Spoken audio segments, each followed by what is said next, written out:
Today on episode number 492 of the Teaching in Higher Ed podcast, Verified: How to Think Straight, Get Duped Less, and Make Better Decisions About What to Believe Online, with one of the two co-authors, Mike Caulfield. Welcome to this episode of Teaching in Higher Ed. I'm Bonnie Stahoviak, and this is the space where we explore the art and science of being more effective at facilitating learning. We also share ways to improve our productivity approaches so we can have more peace in our lives and be even more present for our students.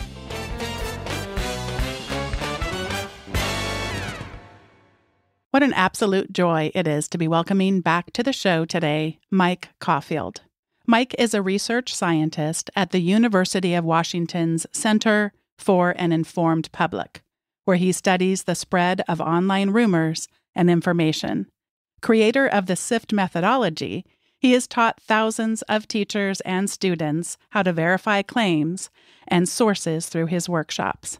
His new book with co-author Sam Wineburg, Verified: How to Think Straight, Get Duped Less, and Make Better Decisions About What to Believe Online, was published by the University of Chicago Press in November of 2023.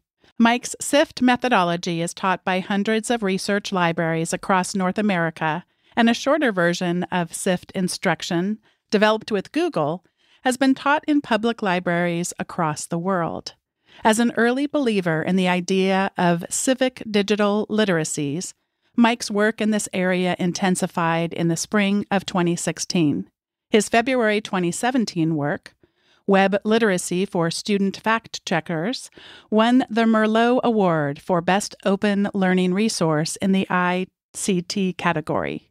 He was runner-up in the Rita Allen RTI International Misinformation Solutions Award 2018.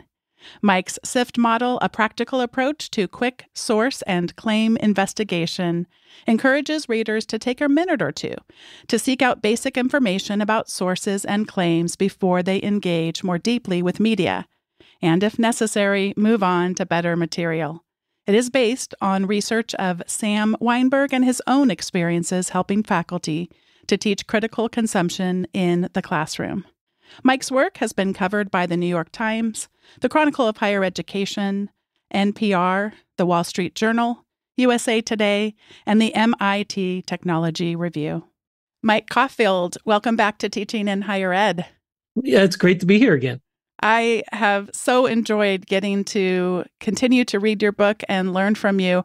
I'm going to invite you here as we begin. Could you take us back to a simpler time? Tell us about media when you were growing up.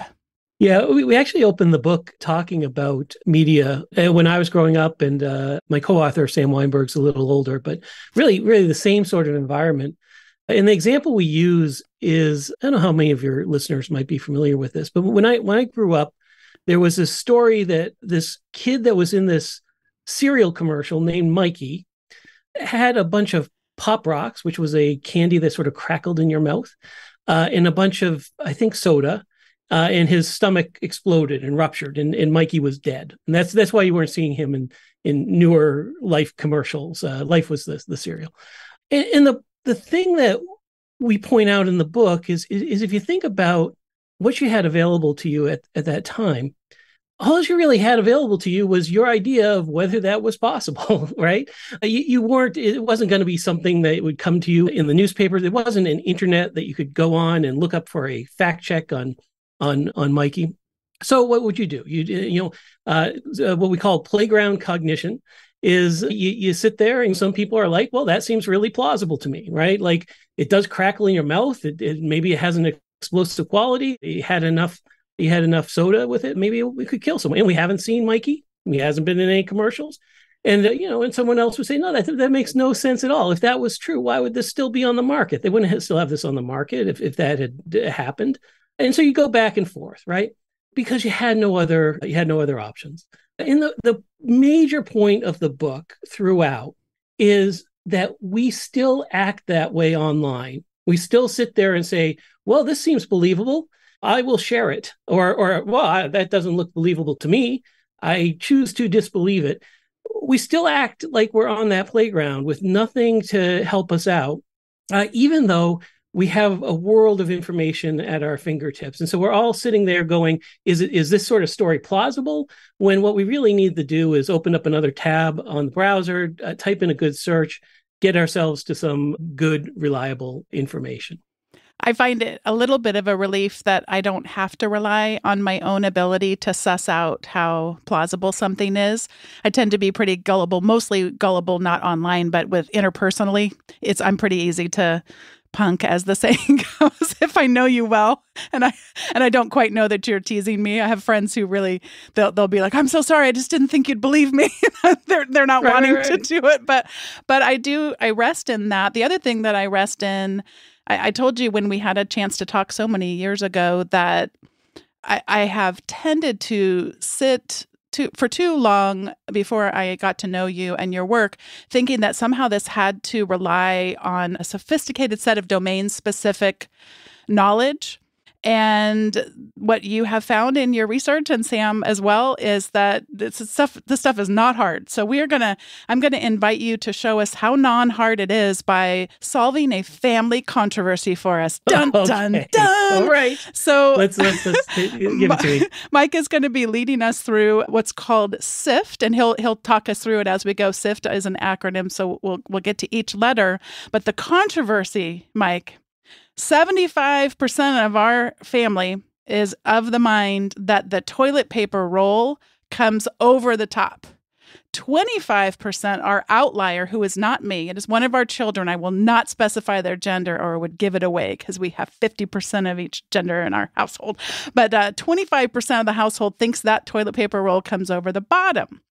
I was browsing the news, the RSS feeds, as I am prone to do, and I saw something about a patent, that the original patent is out there to show that toilet paper roll is supposed to come over the top. And I thought, rather than me sift it, why don't I wait until I talk to Mike and let him live? But since this is not a video podcast, Mike, you're going to kind of have to talk us through the S, the I, the F, and the T. How do we resolve this as a household? Yeah. So let's start with this. Let's start with the S is stop, right? And it says, do I know what I'm looking at here?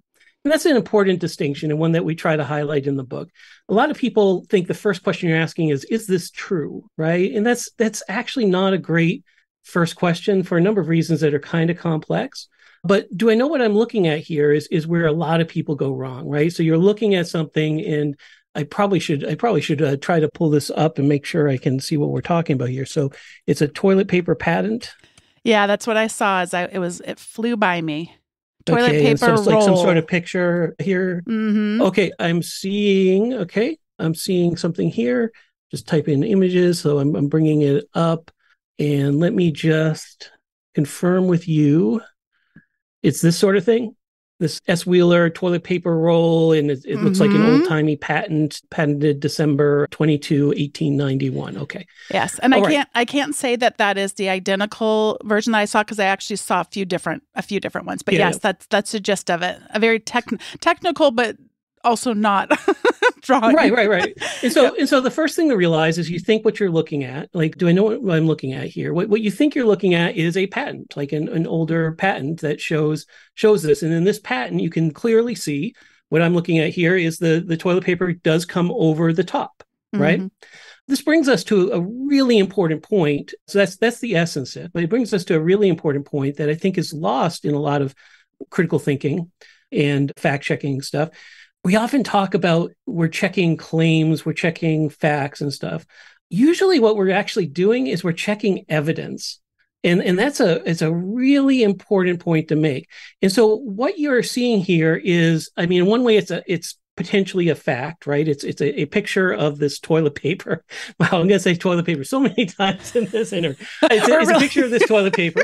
And so some people think, well, the question you're asking yourself is this real? Is this true? But what you're actually interested in is this good evidence for the point I wish to make, which is I am right about toilet paper being this way, right?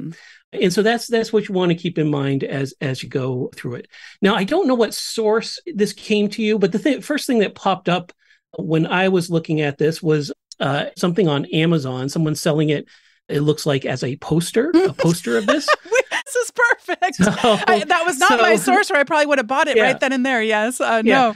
And so the question you would ask yourself with Amazon, if you didn't know what Amazon was, you'd do a very quick search and find out that Amazon is this online sales website that sells things from a variety of different sellers. And then you would ask yourself, is this where I want to get my information on patents from? And the answer here is probably not. Amazon is probably not going to be your first stop on this, right?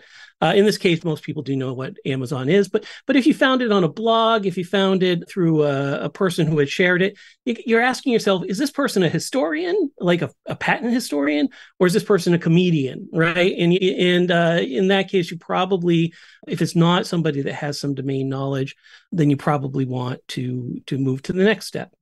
The next step would be to find better coverage. In this case, what we want to do is we want to see if we can find a better source for this. So I'm going to see if I'm just here. I'm going to do a reverse image search on this, which we show people how to do, and see if we can. Yeah, okay, it comes up here. And then in the reverse image search, I see a lot of things. I'm scrolling. There's a lot of people actually selling posters of this, I imagine, because they're happy that perhaps they won the argument. But none of that is looking good to me. And so instead, what I'm going to do is I'm going to take this name here, S. Wheeler, that is on this. I'm going to take this name, which is S. Wheeler, and we're going to do, it says toilet paper roll. I'm trying to type around my microphone here. And we're going to say patent. And we're just going to, what we're trying to do here is we're just trying to get something better than all these people selling prints. And the first thing that comes up, actually, once I do that, once I type that in, is something from Google Patents. And this is actually the real US patent. It has a PDF attached to it. It's from the actual patent office. And I will show it to you here. Here it is. And so that's right there. Not only have we kind of inadvertently used the trace, we've actually traced this to the very first source, which is the tea and sift. And we find that, yes, this is actually a photo from the very first patent of toilet paper, and it shows the roll coming over the top. Now, there's a couple things there. The first thing is, I think what we've shown is that this evidence is what we thought it was, right? And that's what we've really demonstrated. It's not necessarily, it's true or false enters into it, but the main thing is we thought that this was a patent. We thought it was a patent from the 1890s as it displayed, and we thought that it showed this, and that's in fact what it is. There still is this larger question, which is, well, I think the person in your house that maybe disagrees could come and they could say, well, is it always for the inventor to determine the best or more practical use, right? But what we can say is that this is really solid evidence on your side. It's not necessarily conclusive, but it's not fabricated. It's not miscontextualized. It doesn't turn out to be a joke. It's not something that's actually from 1973, long after toilet paper was invented. It's something that I think is really solid evidence. It takes a while to talk through that, right? In practice, though, what we find is that if you put those moves together and we're not talking, in practice, we find that it takes about 90 seconds. Mm-hmm. So that's the idea. And again, it doesn't necessarily show. I just want to make sure we're not being unfair to the other member of your household. It doesn't necessarily show that you are absolutely right, but it does show that this is likely that this is the strong evidence that you initially thought it was. You recommend to start with these non-serious things, and that's the way that you lay this out in your teaching. And why has that been so important? Yeah, so non-serious or non-polarizing, and part of the reason why is that, there's a lot of talk about how we can't agree on what is true or what is evidence or all of these things. But it turns out when it's something that's not particularly polarizing, you don't find much disagreement that this is how you would go about it, right? Like as we do this thing with the toilet paper roll, and you say, well, okay, we traced it back, we found the original patent, here it is from the patent office, here is the picture, it's the same picture. You don't find a lot of people saying, well, hold on a second. Who are you to say that, right? I mean, you might if people really dug into this issue. But people, when they're presented with something that doesn't feel threatening to their identity, immediately recognize the fairness of this way of going about treating evidence. It's not really controversial. People also recognize the fairness of this sort of thing when they are trying to make their own point, right? When they're making their point, they say, well, look, I found this is from the patent office. This is from the time. It's original. People understand that when they're making their own point. But it can be a little stressful when someone is making points against something that you believe deeply. And the risk is someone's kind of walking you through these steps, and they're doing it with something that is starting with something that maybe you believe very deeply. And it can feel a little aggressive towards your belief, right? There's a couple other things, and these are kind of woven throughout the book. There's a couple other things when you think through that. One, we do start with these goofy things, or these things that most of the people that we're talking to might support. Another piece of it is just the same thing I was doing a second ago. When you do it with something serious, one of the things I've developed over time is just a phrase that, if we found out this was fake, right? The phrase I would probably say to you if I had found out it was fake is, I'm not saying your claim about the right way to use toilet paper is wrong, but I'm saying you can't show it with this evidence, right? This evidence is not good. And in part of what we have to do, I think, to get to a better place in society is to understand there is a separation between those two things. That I'm actually not attacking your belief. All I'm saying is, if you want to demonstrate your belief to me, I need a better piece of evidence. Or conversely, if you've presented something that is really strong evidence, that you've presented something that's very strong evidence, but the belief is separate from that. And that's one of the things that I think is important for us to stress, because what we really want to do with the book is not show that certain beliefs are wrong. What we want to do is show that if you're trying to demonstrate your beliefs, there are certain norms you have to play by. And if you're trying to see if something supports someone else's beliefs or your beliefs, you have to do these sorts of investigations to see if they suit those norms. Would you talk about your experience in moving from the less controversial to the more polarizing, and what you have found helpful in educating others about using these moves when it really feels a lot more like it matters? It actually is going to matter to my life versus the toilet paper, which, by the way, with that person, however they want to replace the roll, as long as the rolls are getting replaced, I don't really care. Yeah. So there's a couple things there, right? So the first thing is that I have found in my practice that at least up through freshman year, or I'm sorry, first year college, that students are much less polarized about things than people think. In fact, a lot of the students are not engaged with news at all, and only a subset of those engaged with news are heavily politically engaged. Now, there are some differences. There's some ways that things like TikTok and other things are mobilizing people. They're in information environments that either have news or are news adjacent, but their awareness of the news environment, their awareness of sort of these larger political elite driven narratives, they're actually quite low, except in a couple cases. The one case that I found that was an exception was issues around gun control. And that makes sense because the students are coming from an environment with lockdown, security measures, and so forth. There's a lot of attachment to positions in that area. But most things are not. Most things are not. People often came up to me after these things and said, well, what do you say to the student who says, well, the New York Times is a communist organization? Like, how can I trust that?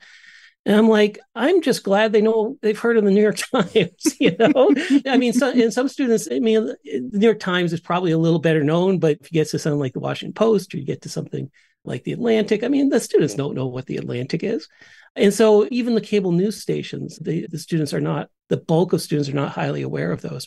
So this idea that students come in to us and they're just sort of already irretrievably polarized around these issues and so forth, it's just not true. The second point I'd make is this, that my theory of change on this is not actually that we take the entire population of people coming through the educational system and we raise their skills a little bit, right?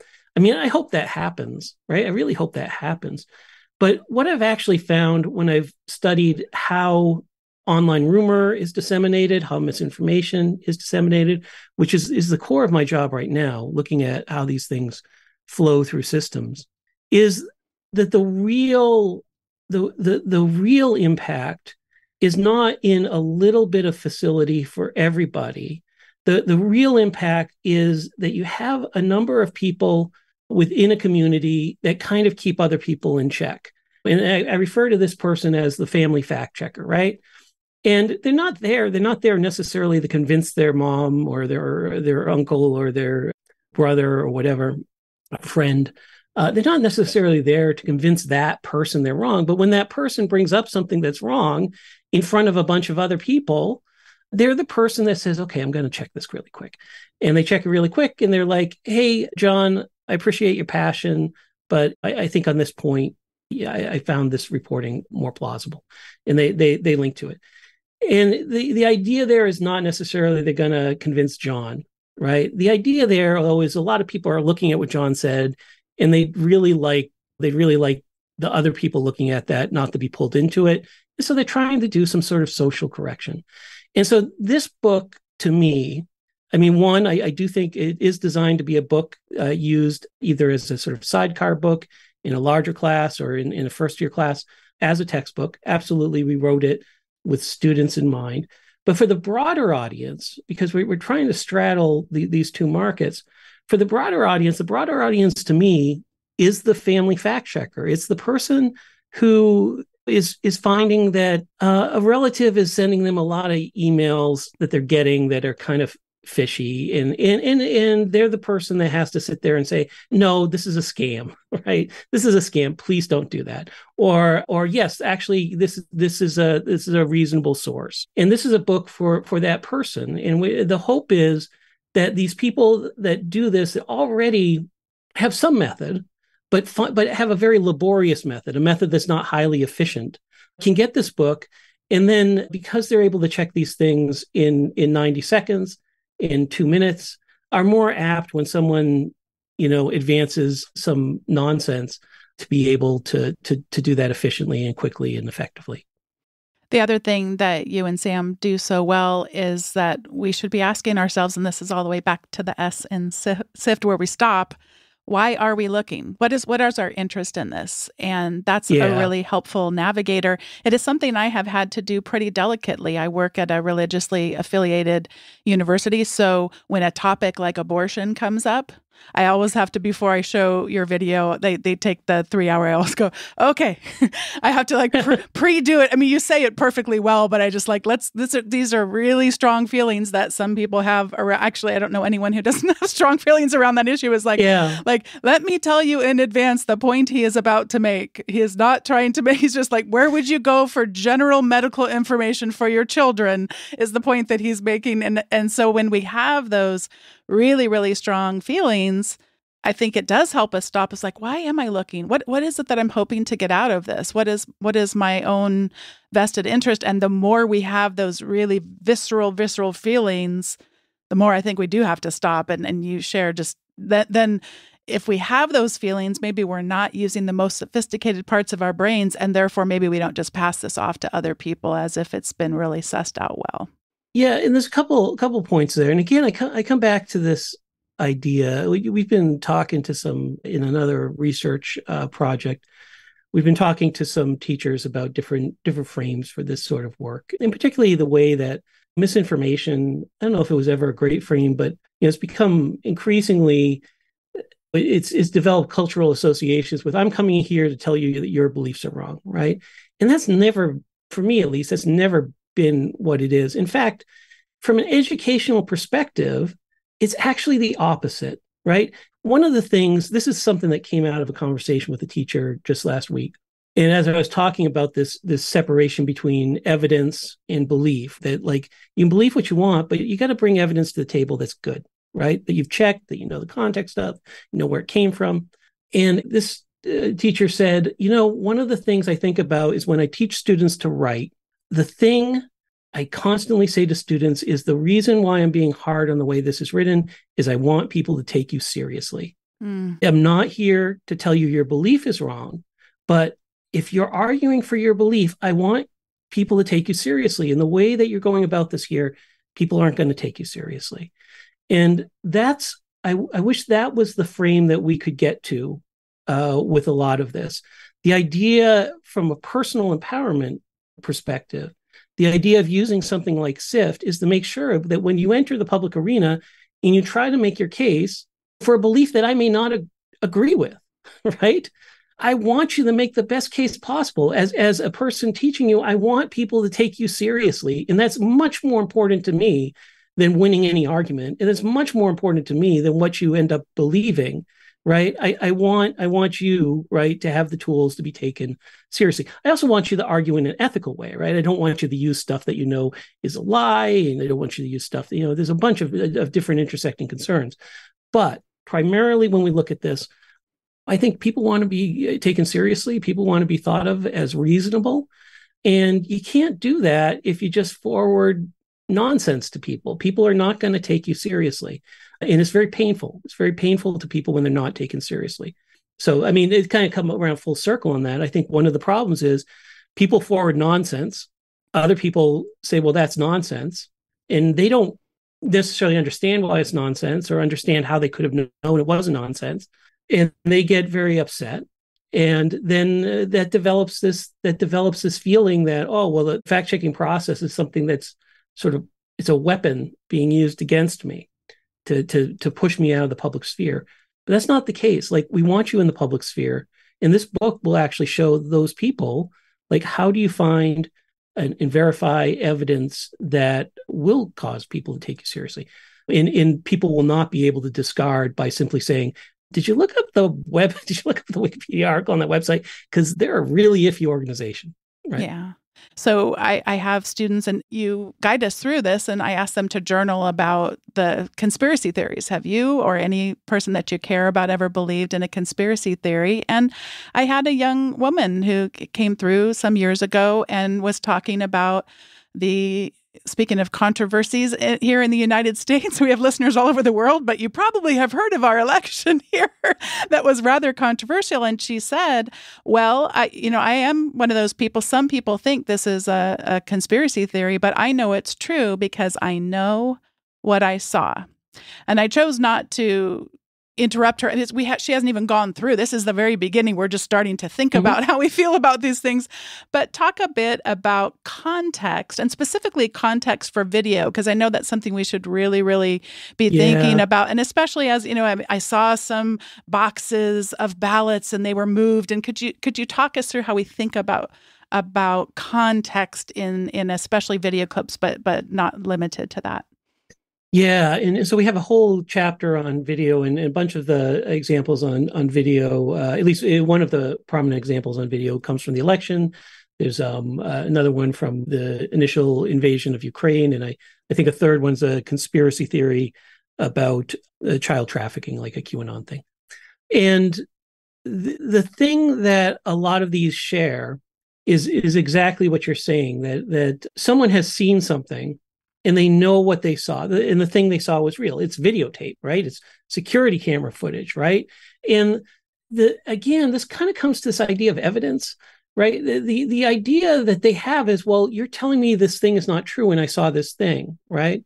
But the real question, the reason why we ask, is this what I think it is, rather than is this true, is because very often it's not what they think it is, right? And so, for example, there's a video that shows people in Georgia after a number of workers have gone home, people in Georgia pulling out boxes of ballots from under a table and starting to count them. And it's described as people pulling out suitcases of ballots or suitcases of unmarked ballots or pre-marked ballots, whatever it is. Or sometimes it's just described as people pulling out cases of ballots, right? And it's just sort of left there. And the video is real, right? The video is real. But, what is the context? The context is these are not suitcases. They're actually security boxes that were sealed up and then unsealed according to the process. the people are on a security camera, like from I forget, like 4 different angles. It's certainly not something that's happened surreptitiously. There's a supervisor in there. Everything in there is according to the normal process. These ballots in the suitcase they're being pulled out aren't some sort of secret, like additional ballots. They're ballots that they hadn't gotten into processing earlier in the day. They had initially thought that they would take a break. They were then told by I believe the governor's office or the state office said, no, we want people to continue. We want the results as soon as possible. And so they restarted. And that's all it is, right? It's just a bunch of people restarting the count after being told that they needed to count faster. But to a person, what a person tends to think is, look, I saw the video there. And then one of the problems with our modern environment is because things aren't sort of checked in the moment, if you push on that and you say, well, okay, well, that was it. And they're like, well, what about this? Because there's literally hundreds of these things that have piled up over time. And it turns out they're almost all miscontextualized. But to the person that lived it, it feels like experience. They watched it happen. But it's just that the context they had was so different that they were left with this interpretation. And it's really hard. One of the things I'll just say is it's so much easier to dislodge that belief in that interpretation in the moment, or even directly after it during that day, than it is to dislodge it even a week later, right? Because at that point, it's already set. People have an emotion about that. And when you say it didn't happen, it feels like you're rejecting their trauma, their experience, right? And so it's just really difficult to go back and do that. All right, last question before we get to the recommendations segment. It's an easy one. I'll just toss it in there, I say sarcastically. So artificial intelligence, this has certainly been spoke about a lot of how do we navigate this? How do we handle this emerging and seemingly ever-changing new set of technology? I shouldn't say new. I just got done with a final work on my scholar in residence at the University of Michigan, Dearborn, this morning, and was reminded about, in the 50s and the 60s, the kind of stuff that was happening around artificial intelligence. But anyway, what feels new to so many of us, but is not new. Could you tell us a little bit about how we can rest a bit in using the skills that we may already know or may start to practice after reading your book? And I think having an example specific to artificial intelligence of how we might use those skills would be helpful to people. Yeah.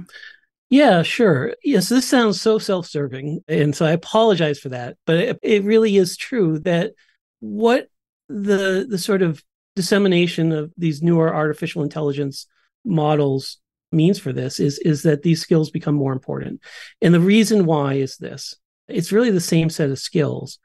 The thing that we're doing in the book is we're trying to get people away from using plausibility as their metric, right? Does something like look plausible? Does it feel authoritative, right? And we're trying to get them to very quickly go and find out what other people think, find out where the thing came from.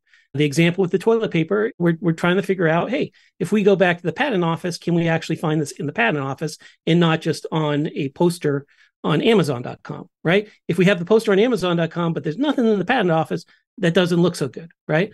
So when you think about AI, take AI that is used to produce images, right? It can make, with some errors, but it can make kind of convincing images. And even if it's not making fully convincing images now, in the future, it will make more convincing images than it is now. So it's only going to get better. So how do you solve a problem like, is this actually a picture of Joe Biden, I don't know, hitting somebody with a golf club or something? I don't know. I feel like I'm defaming Joe Biden, but is this a real picture, right? Well, the way that people tend to do that is they look at it, right? And they ask themselves some questions. They play again the Mikey game, right? The Mikey and the Pop Rocks game. They say, well, do I think Joe Biden would have done that? Or does that golf club look a little bit photoshopped? Or, and they go and they play this sort of game. But the real question is, like, who took this photo? Like, where was it taken and when was it taken? He's the president of the United States. If someone took this photo, right, there's a lot of people that know when that happened, where it was taken, and who was behind the camera, right? If I can't find that, I don't trust it. If on the other hand, I go and I look and I see, oh, nope, actually, here he was at the golf course and here's the photographer and so forth, then that's step one. And then if it turns out that when I look at the broader picture, okay, maybe it was real, but actually it's a weird angle and it looks like something's happened that's not. Again, I'm already, even if it's not AI, I'm already on the better track, right? Because I'm dealing with the context of it. I'm dealing with the source of it. I'm dealing with the provenance. The big thing to remember with AI is in a world where anything can seem authoritative, provenance matters more. Knowing where it came from is going to matter a lot more than knowing whether it looks credible. Before Mike and I get to our recommendations, and we've got some good ones for you today, I'd like to take a moment to thank today's sponsor, and that is Text Expander.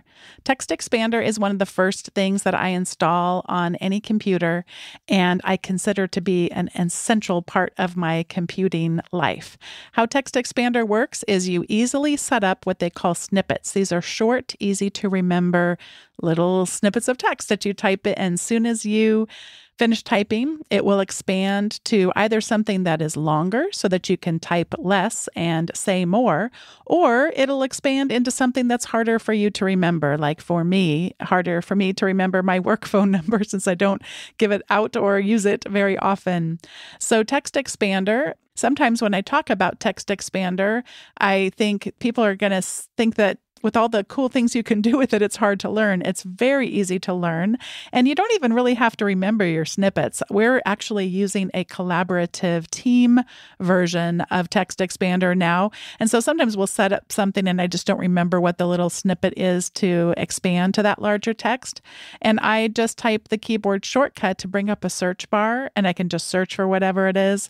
And my fingers are, that's kind of that muscle memory thing where it's just so easy for me to use and really allows me to expand my use of Text Expander even further. So head over to textexpander.com/podcast. You can redeem 20% off your order and have a chance to check out what Text Expander is all about. Thanks once again, Text Expander, for sponsoring today's episode. This is the time in the show where we each get to share our recommendations. I have 3 of them. First off... Oh, you have 3? Okay, I have 3. Okay. Well, I'm going to go quick, though. All right. First, if it's not obvious to everyone listening as I gush over getting the chance to talk with Mike Caulfield again, I want to recommend Verified: How to Think Straight, Get Duped Less, and Make Better Decisions About What to Believe Online by Mike Caulfield and Sam Wineburg. This is a tremendous book. I couldn't wait to get my hands on it, and it exceeded my expectations. It's wonderful. I'm going to recommend that you combine it, if you've not already taken it, with the SIFT 3-hour mini course. And I'm going to link to both of those in the show notes as always, because there's something about, if you have, as I did, a lack of confidence in yourself to be able to do this, you're going to quickly see this is all doable. This is a set of steps that any of us can do, and it's going to help you walk it through. You even can keep a journal, which is what Mike recommends as you go, and I found that to be a really helpful practice. I even decided to challenge myself, and I have a YouTube channel that is practically non-existent, but I decided to go public with my learning. This is known as learning out loud, and I'm sure I made some mistakes as I went, but it just felt good to put that little bit of accountability to, I say anyone can do this, and here I am, fumbling my way through trying this. And I do have more confidence today, but it's out of what, and Mike, I don't know if you would ever remember this, but we exchanged when I first started using it with students. I went through it myself first and then started using it with students. I was like, this is like magic. And you're like, yes, it is magic. I mean, it's really, if you've not done it before, it really is kind of magic. And it brings a lot of hope and joy to me in my teaching. So I want to recommend those 2 things. I almost didn't recommend this final thing because it is polarizing. And Mike, you had mentioned gun legislation and gun rights and that being a very polarizing issue. The reason I'm deciding to recommend this anyway is it's really Mike's fault. No, I'm kidding. But Mike had mentioned something about really that you want people to be able to make good arguments. And so I am sharing this because I think that this author has made a good argument against the when gun violence happens, that this is not a good time to talk about it. We need to, it's not respectful to the people impacted. And I know him because he's a geeky podcaster and likes to use Mac computers and all this. His name is John Gruber. And the title of this article is "The Aftermath of a Massacre is Always the Right Time to Push for Gun Legislation." And he talks about a recent, just pick a day, pick a week, gun violence, and how people say that's not the right time. And he puts that argument in other circumstances where, when he gives the example of September 11th, and we didn't say, well, that wasn't the right time to talk about things then. And so it's definitely if you have really strong feelings about gun violence, it's definitely one of those. This is not a middle of the road, both sides kind of a thing. I just found it a compelling argument and an important one for us to be pushing back on our lawmakers here in the United States and saying this is not normal and we absolutely can and should do better. So if that's not your thing, you're not going to want to click on that link, as I mentioned, but I did want to share it. I just think when we are making these good arguments, it's helpful to share them. So Mike, I'll pass it over to you for your recommendations. Yeah. So first, I'm going to recommend an entire field of study. So just a really small recommendation. Yes. But the thing I've been getting into over the past couple of years is a field called argumentation theory. And very often, I find at least, sometimes we don't encounter disciplines that have a lot of the answers we're looking for because we just don't know the search terms. We just don't know the name of the thing.